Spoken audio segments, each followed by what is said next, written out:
Hello friends, welcome to my YouTube channel. ইংৰাজী নৱবৰ্ষৰ সকলোলৈকে শুভেচ্ছা জনালো মোৰ YouTube ফেমিলি প্ৰতিজন মেম্বাৰলৈকে আজিৰ ভিডিঅ'টো বিশেষ একো নাই আজি আমি কেনেকেনো দিনটো কটাও নিউ ইয়াৰ আজি দিনটো একো প্লেনিং নাই মাত্ৰ আমি মন্দিৰ যাম বুলি ভাবিছো দিন বছৰটো প্ৰথম ষ্টাৰ্টিং কৰো ভগৱানক একল চাকি জ্বলাই গতিকে বলক আজি দিনটো ষ্টাৰ্টিং কৰো আমি মন্দিৰলৈ ওলাই আহিলো জনৰা কোনটো মন্দিৰ যাবা প্ৰথমে হেৰি মন্দিৰ যাম শিৱ মন্দিৰ যাম তাৰপৰা সাই বাবা মন্দিৰ যাম ঠিক আছে প্ৰথমে আমি শিৱৰ মন্দিৰ যাম তাৰপিছতে সাই বাবা মন্দিৰ যাম গতিকে বলা ষ্টাৰ্ট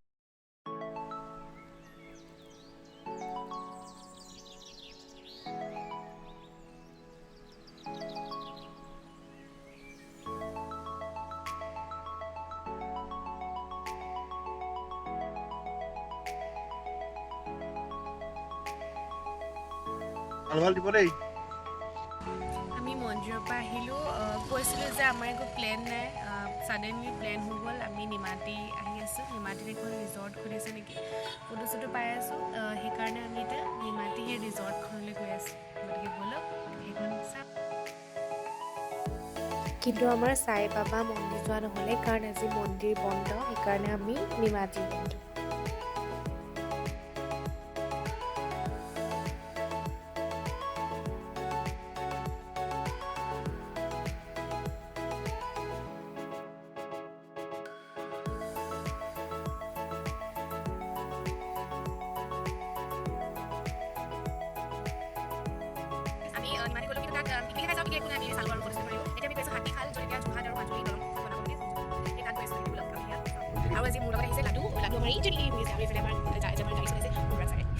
এতিয়া আমি হাতীখাল ইকো পাৰ্কলৈ পাৰ্ক পাই গ'লোহি গতিকে দেখাই আছোঁ বলক কেনেকুৱা পাৰ্কখন ৰাতি আহিবলৈ বেছি ভাল তাত লাইটৰ ডেক'ৰেশ্যন বহুত ধুনীয়া থাকে কিন্তু আমি তাত দিনত আহিছোঁ চাওঁ যিমানখিনি পাৰোঁ আপোনালোকক দেখাম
ইকো পাৰ্কৰ পৰা আহোঁতে বহুত দেৰি হৈ গ'ল আৰু সেইকাৰণে আৰু ভিডিঅ' কৰা নহ'লে তাৰপিছতে আহি পেলাই মই এটা কেক বনালোঁ ভাবিলোঁ কেকৰ ইজি এটা চিম্পল কেক ভাবিলোঁ কেকৰ ৰেচিপিটো আপোনালোকৰ লগত শ্বেয়াৰ কৰি দিওঁ কেকটো খাবলৈ সঁচাকৈ বহুত ভাল হৈছিলে গতিকে চাওঁচোন বোলো কেকটোনো আজি কেনেকৈ বনাওঁ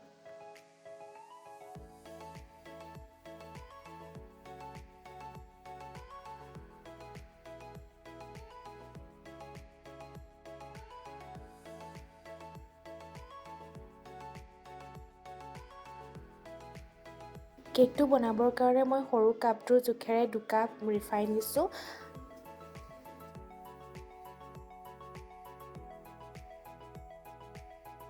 তাৰপিছতে মই ইয়াত 4টা ডিম দিছোঁ আৰু ডিমখিনি ভালদৰে ৰিফাইনৰ লগত ফেটি ল'ম।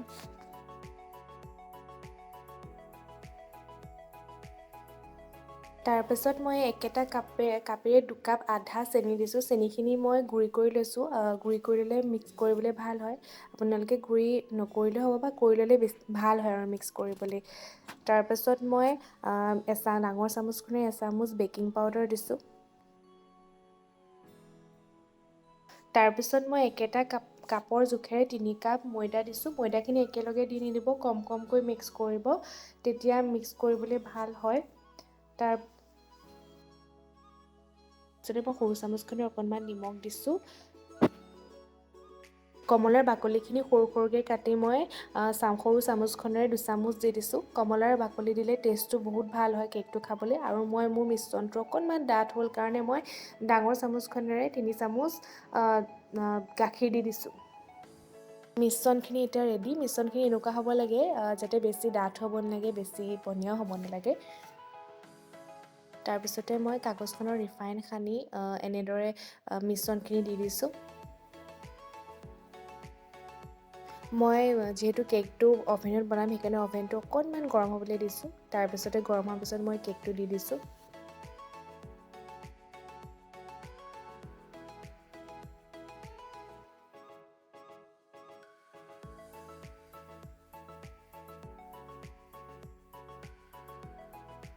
কেকটো খাবলৈ সঁচাকৈ বহুত ভাল হৈছিলে আৰু বহুত ছফ্ট হৈছে। এনেদৰে আপোনালোকে ৰেচিপিটো বনাই চাব। যদি ভাল পায় মোক কমেণ্ট কৰিব।